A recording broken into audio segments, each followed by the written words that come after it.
Hello friends, welcome or welcome back to my channel. My name is Danny and today we're going to be doing episode 5 of Fantasy Genre Blends. If you haven't watched any of my previous videos, I will link a playlist for you guys if you're interested. I separate these videos into 3 different sections. Books from my scheduled TBR from the last episode and how they went. Books that I've read along the way that also fit into the Fantasy Genre Blends genre. And then third, my future TBR, what I plan on reading from this point on to continue with fantasy genres. So without further ado, let's get started.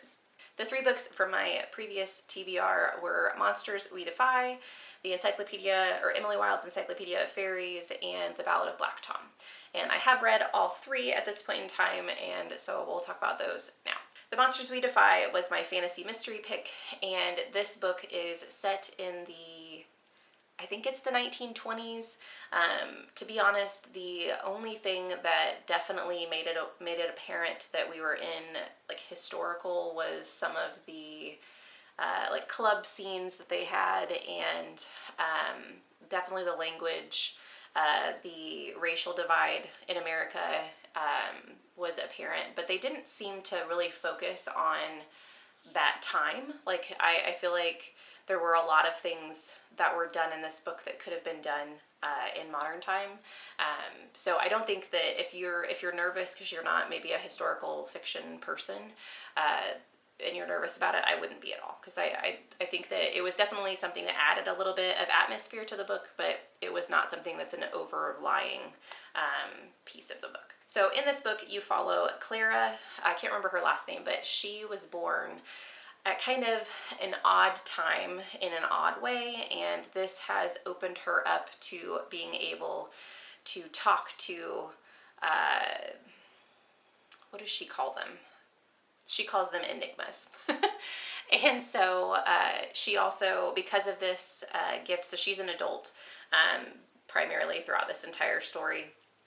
And because of the fact that she has this gift where she can kind of see into both worlds, her grandmother is always next to her. So she's kind of like her companion, her spiritual companion. She's like a little ghost that hangs out next to her and tells her what's going on in the other world and what other people are planning.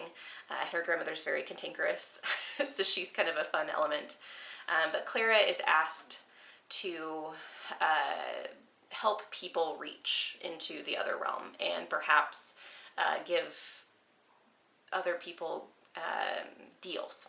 So it's one of the things that's kind of the main aspect of this other world is if you ask an enigma for a boon, they'll give it to you, but they also give you, I think they call them charms, but then they also give you tricks. So you get a charm that you want, but then you get a trick with it that you don't want. And so she is tasked, because of the fact that she has this sight into both realms, with helping people make these connections and make these deals. And she's not entirely happy about it. And you also get some of her backstory, like why is she helping make these deals that she doesn't really agree with. You get to understand that throughout the book. There is, if you read the synopsis to this, it talks about this being a heist book.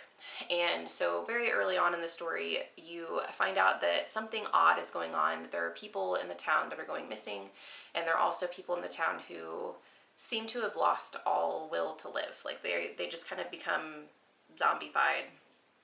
They don't really seem to have any personality anymore. And she finds out from one of the enigmas that she has conversations with that it is because of something going on in the other realm, and she can help by stealing a specific item. And so this book is about her journey of asking for help, getting kind of a band of misfits together to put on this heist and save the world. So yeah, it was really a fun book. I rated this a 4-star. I love the characters in the book. I do think that there were 2 characters that I continually mixed up. It was the Aristotle character and then the main love interest, which I can't remember his name at this point in time. But early on in the book, I did find their characters hard to decipher. And there are a lot of characters in this book, but I think it was a good time. It was an easy read. I read this on audio, and the audiobook was really good. So yeah, if this sounds interesting to you, I would say pick it up. The second book that I had on my TBR was The Ballad of Black Tom, and I've already talked about this in my 24-hour readathon, but if you're interested in hearing my thoughts, this was a 2.5 for me.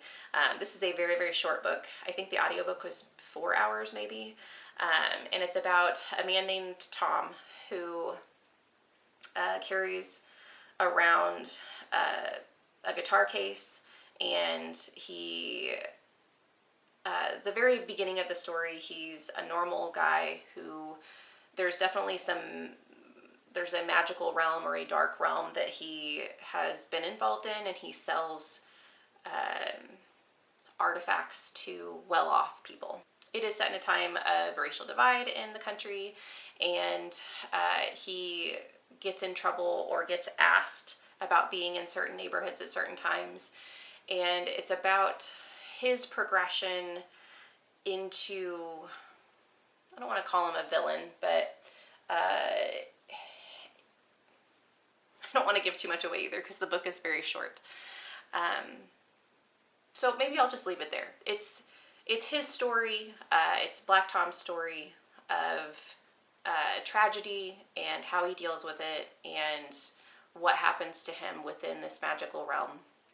One of the reasons I did not rate it very high was because there is this underlying evil within the story that is very important to what's happening with him, but it's never really explored upon or explained, and that was frustrating for me. I felt like something that seemed so important in the book should be something I understand, or at least I know I will never understand. Like, one of the two, you either got to explain to me that, you know, what's happening, or talk about it in such a way that I don't expect to ever get it.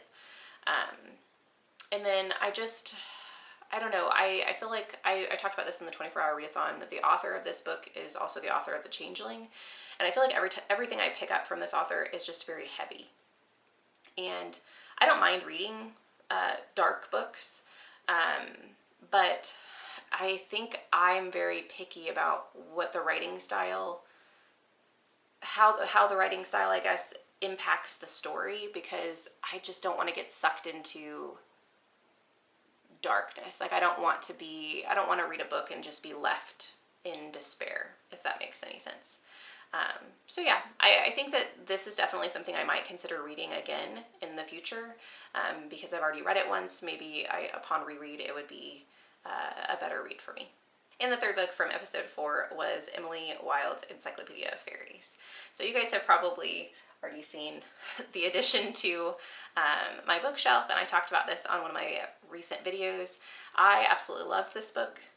If you were concerned as to why this wasn't on my highs and lows video from last week, well, that is because it's going to be on my highs and lows for May and June, and so it's coming. I just haven't gotten there yet, and I've already talked about it a lot, so I didn't want to spend a ton of time in multiple videos talking about it. But to give you a synopsis, you have Emily Wilde, who is a scientist of fairies. She likes to study all the different types of fae folk that are among Ireland, and I'm not actually sure where this is set. It talks about the city, but I'm not sure where it was. It just talks about it being cold. But she is forming this encyclopedia of fairies and what they do in their reality and how they treat people and kind of the weird things that they do, the stories that go along with the folklore of the fae, and how dangerous they are. But I don't know, this book just kind of took me by storm. I loved it. 5 stars for me. If you've ever read The Memoirs of Lady Trent and enjoyed that, I think that this would be a book that you would also enjoy. It has kind of the same tone as far as the storytelling aspect goes. Emily is telling her story of what happened and going to find what she calls the hidden folk, and her companion Wendell, and how their relationship grows throughout the story. It's just lovely. It had me smiling all the way through, and I can't wait to read the second one, which comes out next year. So on to the second part of this type of video, and that was just books that fit the mold that were not on my original TBR. One of those is The Goblin Emperor. So I rated this 4.5 stars. This is a booktube darling from, I think it's 2018 is when it was published. It's been a minute. But we follow, oh gosh, I'm not going to be able to remember his name. Well, we follow a boy who is half goblin, half elf, and he is the 5th child and half sibling for the emperor of his realm. And something happens and all 4 of his brothers die along with his father, and he is thrust upon the throne and kind of has to navigate the politics that he's never been involved in before. It's very political. He comes onto the throne. He's never been involved in court politics at all. He's kind of been hidden away. His father didn't want anything to do with him. He comes from a marriage that was made for political reasons, and so there was really no love lost between him and his father and his mother. And so you get to kind of see him grow and the loneliness that can be hatched whenever you're in a position of power, but then also him trying to navigate what's best for his people, and his character is just amazing. I had such a good time. If I haven't said this already, I rated this 4.5 stars. It was fantastic. I thought that this was a standalone, so I was excited to see that I can read more about this character and their realm. However, it's not helping me with the goal of, reading as many series as I finish, but that's okay. That's for another day. That's a worry for another day, but I really enjoyed this. I also read this because this was on, I think it was Elliot Brooks' channel as one of her favorite books of last year. And so I wanted to give it a try. It's something I've heard a lot about. A lot of booktubers have read this book, and I haven't read a lot of political fantasy, so I did want to kind of dip my toe into that genre, and I really liked it. The next book that I read just because is Fairy Tale by Stephen King. I rated this 4 stars. This was my first Stephen King, and I know some people are gonna be mad at me because of that.